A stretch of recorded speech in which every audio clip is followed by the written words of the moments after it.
welcome. My name is Phoenix, and this is the Consumer's Guide to Video Games. Alan Wake, 2010, 2021 for the remaster.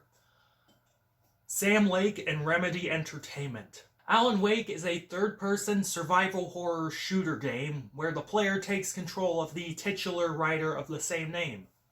Taking a vacation in the town of Bright Falls, Washington, Alan and his wife Alice are looking to get away from it all.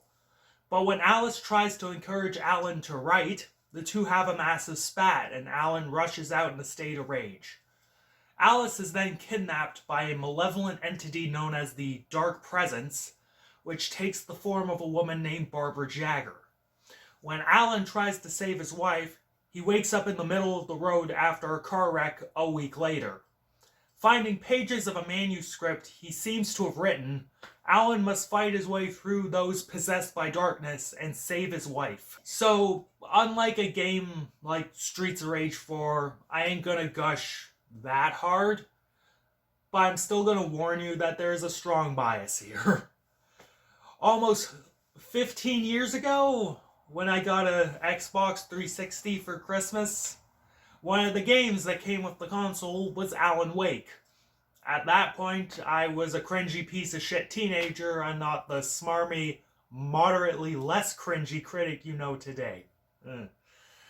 I never heard of this game Alan Wake. I didn't know what I was in for with it.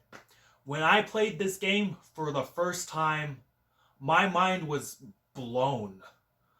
I didn't really think games were capable of relatively complex stories like this, where the game captivated me and I felt like I was watching a movie or some big TV show. It was a giant paradigm shift for me, and I think it was the moment I realized that video games were truly an art form. Fast forward to today, now, the current present moment, whatever. Replaying this game for the millionth fucking time, this time on the PS5 with the remastered version, what do I think of Alan Wake? Well, this game, to me, will forever hold a near and dear place in my heart. But if I take those rose-colored glasses off, this game, even remastered for the PlayStation 5, is a flawed experience. It is, however, an incredibly fun and engaging horror game nonetheless. Certain elements of the game have aged perfectly, like the finest wines. Others, fucking yikes. I was overlooking some bullshit. Let's just start with what aged well. The gameplay is just tight. Possibly one of the best shooter experiences I've ever had. The presentation of it in the HUD is incredibly interesting. It only really shows health, a map, ammo, and objectives. There is no reticle for aiming. You use your flashlight to aim because the flashlight hurts the enemies. The flashlight will show you where the bullet is going to go. It fits the story of the game and is a brilliant way of displaying information. It ain't Dead Space levels of HUD brilliance. I'll talk about that very soon. But it will do. The actual shooting in the game controls really well, and moving around the world and fighting enemies is a satisfying experience. Acquiring various light-based weapons, as well as small-town armaments, like, shotguns, revolvers, that sort of stuff. You have to use your weapons wisely in order to keep the darkness at bay, and you also gotta know when to bolt and run for the light. It keeps you on your toes, and I very much appreciate that. The story and writing in this game are just excellent. Sam Lake, however, certainly does wear his influences on his sleeve. The man loves him some Stephen King, as well as Twin Peaks. But I find he amalgamates those things into something that is distinctly him. The residents of Bright Falls all have unique personalities, and our main characters, especially Alan Wake, they're fairly dynamic and interesting, and their interactions with the world keep you invested in the story. The world that Sam Lake constructs in this game is fascinating, and all these histories with the presence and the characters provide endless possibilities for stories, while giving you enough information to explain the current story concisely. Moreover, the villain in this game, the Dark Presence, is really well presented. Sam Lake never over-explains what it is, and the fact that it's just this malign entity that showed up in these people's lives and affects them in negative ways is creepy. In general, every element creates something very concise while opening up possibilities for other stories down the road, and that is just perfect world building. The music in this game sets the tone for the world absolutely perfectly. The original score is classic horror stuff, but is incredibly well composed. You get the coarse and driving strings when things get intense, the light piano for more quiet moments, yada yada yada, fairly standard arrangements. However, there are little details in the music you can find that are neat if you wear some headphones or have some decent speakers. One of the pieces is this droning sort of string motif, but in between each hit of the motif, there is this cool little bass line that's really quite the earworm. The soundtrack, though, is where things just get amazing. The licensed music in this game is just baller and is perfectly used. We have a band called Poets of the Fall writing music for the game as the in-game band Old Gods of Asgard.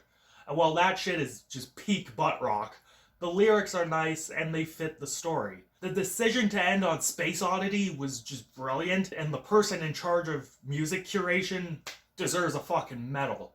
It captures the tone of the ending perfectly. And there are so many other great artists on this soundtrack too. Fucking Nick Cave, Roy Orbison. You got Harry Nilsson, you just got all the bangers. But now on to the stuff that hasn't aged well. Firstly, the acting. The diplomatic way of saying this would be it is inconsistent. So that's what I'll go with. Most of the time, it's fine. Some of it can be stunted or wooden though, and it gets painful. Matt Peretta, Alan Wake himself, most of the time was fine. Sometimes he was really fucking good. But every goddamn time he talks to Alice, it is just fucking painful. I hate to speak ill of the dead. Brett Madden, the woman that played Alice, died last year apparently. Rip to her. Press F in the chat, whatever. But fuck me, some of her dialogue reading was god-awful. Her and Peretta had no fucking chemistry whatsoever. Every conversation they had was so lifeless and cringy and unnatural, it made my fucking spine shiver. The woman who played the sheriff as well could also be really wooden at times.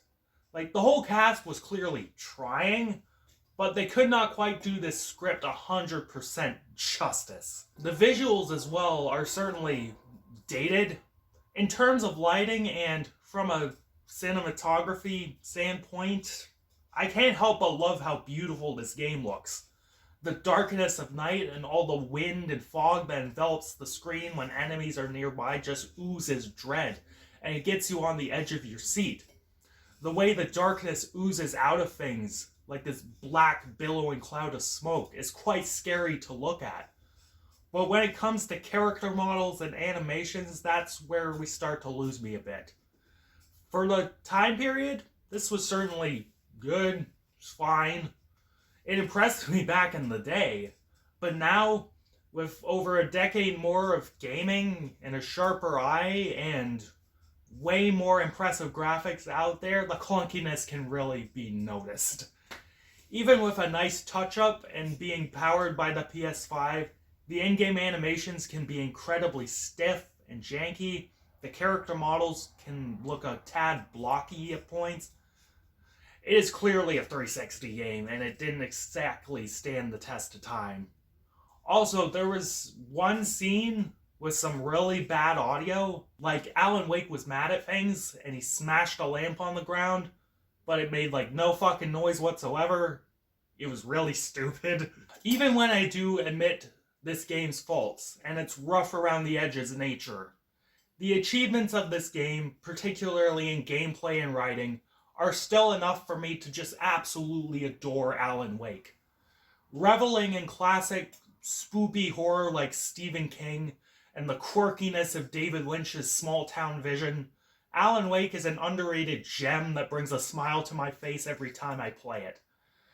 Get cracking on that sequel, Remedy. Definitely check out Alan Wake if you're looking for a more light survival horror experience.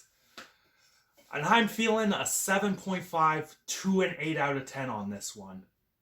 Maybe just an 8 on a nice day, because I honestly just love this game. Catch you later, guys.